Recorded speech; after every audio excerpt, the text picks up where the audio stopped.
Letters from a Little Princess Monster. By Jorg. Chapter 49. Mirror, rorriM. Part 6. Monster had never really taken the time to examine the insides of fear. It was just an emotion triggered by a danger, perceived or real, and resulted in a reaction. That was the way it had always been for her, at least until she had friends.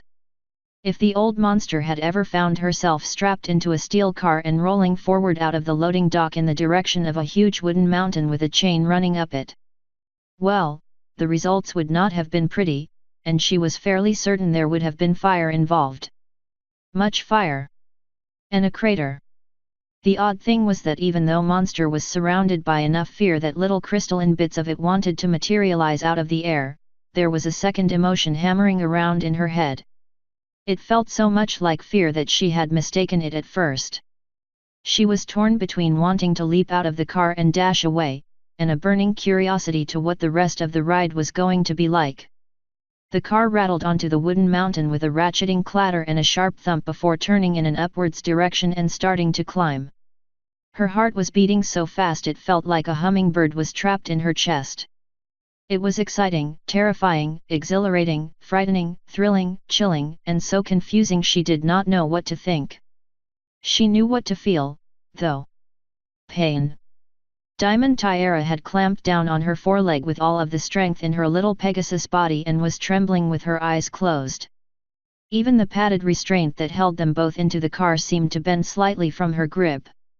Diamond had none of the exhilaration that fairly poured out of the car behind her as Featherweight and Scootaloo chattered eagerly about the ongoing ride and how awesome it was going to be. Even the spirits of the air had whipped themselves into a frenzy of joy, swirling and dancing around the climbing car with an energy that made the pennants and flags snap and pop in the wind. It was fairly obvious that Diamond Tiara had lied about getting Aunt Fix's permission to ride the boomer. Trixie had taught Monster several tricks to catch a liar in the act, but this lie was a needed lie that... No, it was still wrong, even if she was accessorizing the lie by going along with it. Punishment would be needed as soon as the ride was over and Monster had learned whatever lesson she was driven to this altitude to learn. There was at least one thing that had become obvious as the car clattered and clanked up to the top of the wooden mountain, and Monster turned her head to shout back at her friends. Remember now. Never been on the boomer before. What? Diamond Tiara opened her eyes and glared at Monster. What do you mean, you've never been on the boomer before? I haven't either. Shouted Featherweight from behind them. The front cars are supposed to be awesome though. You get the best view of the drops. Drops? The front end of the roller coaster took that moment to edge over the top of the mountain and reveal a straight line headed to what seemed to be straight down. Diamond Tiara gave off a startled scream of pure panic, mingled with Featherweight and Scootaloo's scream of joy and Monster's strangled squawk of pain from Diamond Tiara's abrupt increase in hoof pressure. The feeling of having her foreleg almost torn out of the socket distracted Monster from the dangling sensation of being suspended over the drop, but she could hear the distinct whump of her wings opening up into the cool metal back of the roller coaster car, along with a series of whumps following as the rest of the riders with wings instinctively extended their own. That is all except Diamond Tiara, whose wings still remained as closed as they could be without being glued to her orange sides. Then the clattering stopped. There was a moment of silence. And everything dropped. As much as Monster wanted to remember every single instant of the ride, it passed in a rattling and roaring blur of inverted ground and zipping wooden structures. It had to be just an optical illusion that several of the wooden beams seemed low enough that she needed to duck underneath them, but they passed in and out of her perception so fast she did not have time enough to do the trigonometric calculations to properly estimate their distance. Inertia, not gravity, pressed her against the seat with crushing force, then released its grasp to allow moments of floating before crushing her back against the seat again. From behind her, she heard Featherweight scream, "Raise your forelegs!" Camera coming up. There was a brilliant flash that vanished behind them, the roller coaster cars canted into a sharp turn, and there was a rapid deceleration accompanied by a deafening hiss of compressed air with an urgent moan of discomfort from Diamond Tiara. Awesome! shouted Featherweight. Again. Despite his urgent pleas for a repeat trip, the attendant ponies opened the restraints and let all of the riders stagger out onto the platform. Featherweight bounded away almost immediately towards a booth labeled Boom Shots, while Diamond, Tyara and Scootaloo made identical beelines for a trash can and buried their faces into it. Monster snatched up the bundle of stuff from the cubicle and followed, extracting out one of the Daring Do notebooks and a mechanical pencil as she stumbled along in their direction while distracted by a far more interesting task. Dear Princess Luna. This is amazing. Fear can be fun. My friends and myself went on this roller coaster named Boomer and I was really afraid, but I knew it wasn't dangerous and it was so exciting. I want to go ride it again, but I probably can't. Sometimes when you are really afraid of something that isn't really what you should be afraid of, it can feel really good after you face it. There was a sharp pop as the tip snapped off Monster's mechanical pencil, making her take a moment to move the graphite down a little and continue in a more structured fashion. She wrote as fast as she could move the pencil before all the words escaped, adding a note that Luna was supposed to show the letter to Shining Armor and Cadence. It took several pages to complete, but Scootaloo and Diamond were still making painful noises in the trash can when she paused for her signature. Your friend. Twilight Sparkle, and Good Monster. After sending the letter, with gem attached, onto Spike, Monster regarded the rump ends of her friends, well, if she could call Diamond that. She had promised to reverse the spell if the two of them got to know each other better and if riding on the Boomer helped Monster remember. Both conditions seemed to be true, and Monster lowered her horn to release the spell again, only gently. A haze of violet and green surrounded the two vomiting little ponies, and the spell was done. Aunt Fix would most likely take them all home now, Scootaloo to her house and Diamond to her huge stone house up on the hill. It was a small step along the path of progress. Monster had a good idea why Scootaloo could not fly and Diamond would be less annoying now that she knew what Scootaloo's life was like. It could have been better, but it could also have been far worse. Trixie said take what you can get and come back later for the rest. That sounds good now.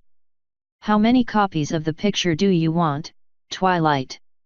Called out Featherweight from the photo booth, pointing to a magically projected picture of the four of them in the roller coaster car.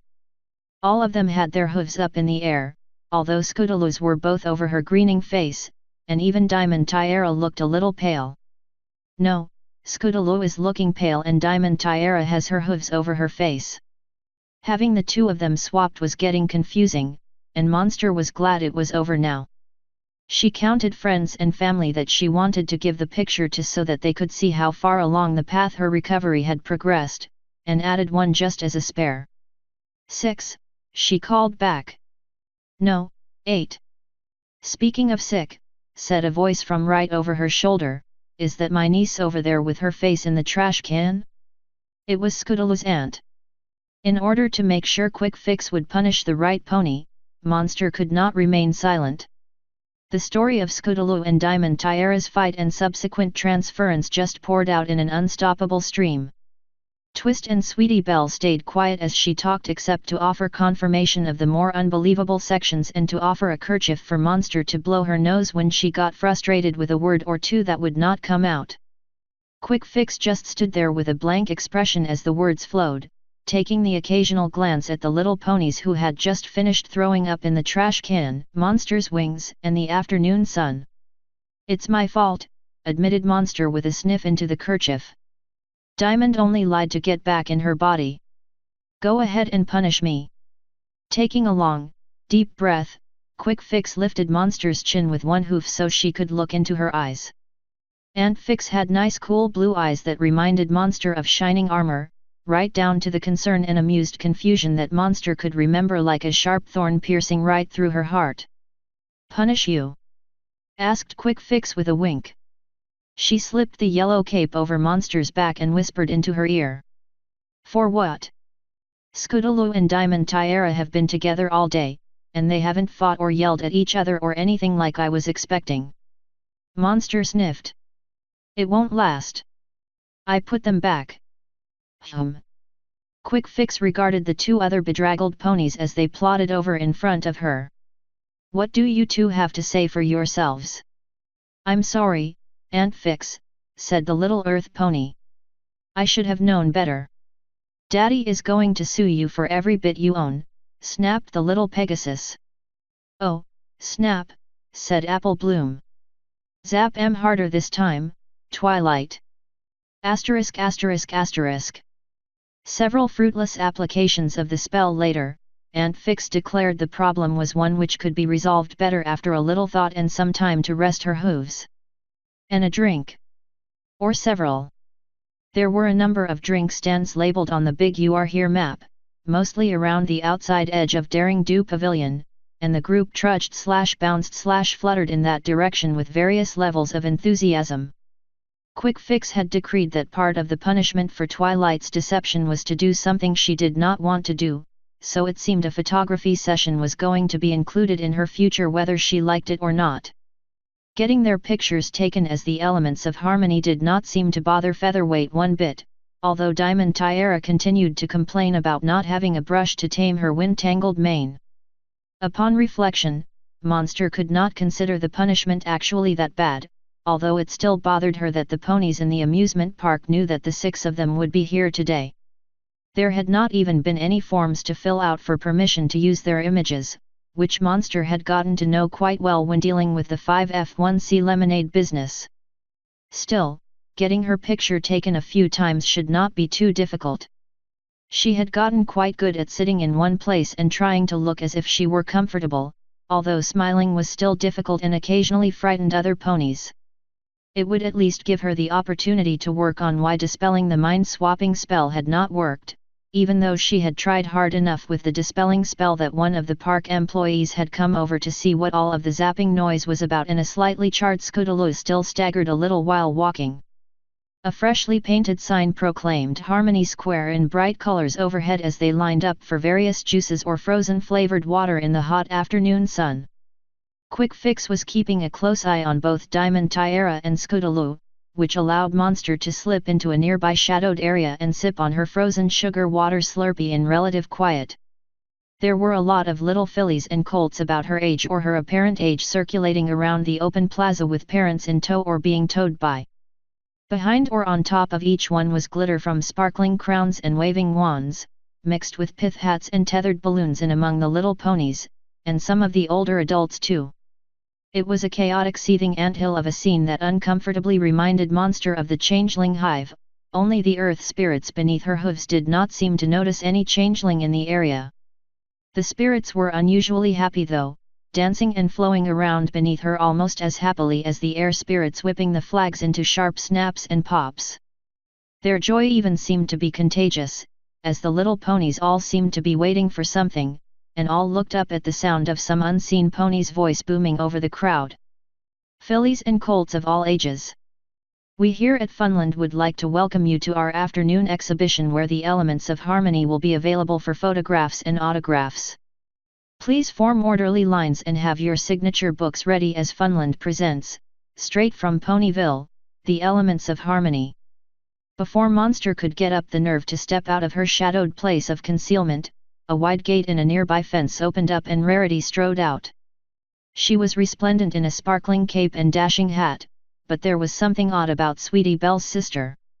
Well, other than Monster had been almost certain that Rarity was still back in Ponyville. The unseen announcer continued his booming tones as Rainbow Dash followed Rarity out into the crowd, and then Fluttershy, who looked somewhat larger and more muscular than Monster remembered. It was not until Applejack strode out into the growing crowd of eager little ponies waving autograph books that something deep in her mind began to spit sparks all over the logical centers of her brain.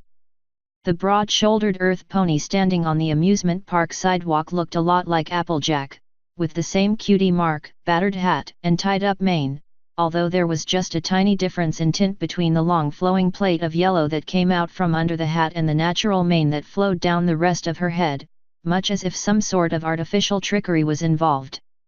That same trickery seemed to be applied across her cutie mark, or actually his cutie mark, as Monster realized with a cold shock. She's a he. Apple Bloom's sister is a brother. Oh.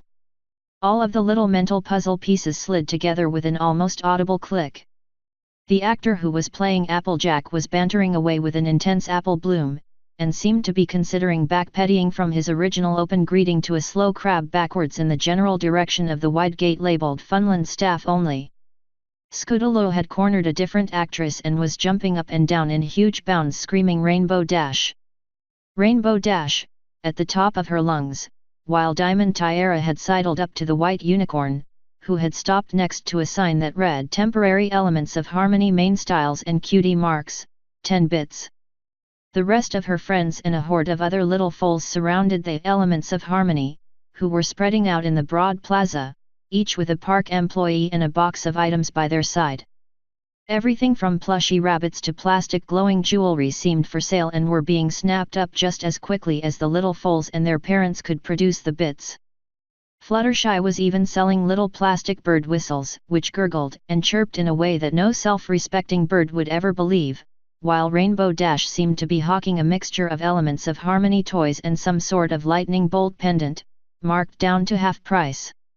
There was even a Trixie selling floppy hats all marked in stars, and a somewhat smaller than Monster expected Princess Celestia striding slowly through the crowd while apparently selling nothing at all. Still, there was something missing in the joyful crowd, despite the impressive number of bits being exchanged and the delighted shrieks of the little ponies now sporting genuine temporary Elements of Harmony cutie marks or waving colorful stuffed plush toys. It was something obvious, that she should be able to see if only her mind were working correctly, but as hard as she stared out into the crowd, she could only see her friends, both young and old, although the older ones seemed slightly distorted, as if she were looking at them in a warped mirror. She was so caught up in the moment that Monster did not hear the stealthy tread of hooves behind her until a strangely familiar voice spoke just behind one ear. "Hello, little one. My name is Twilight Sparkle. What's your name?"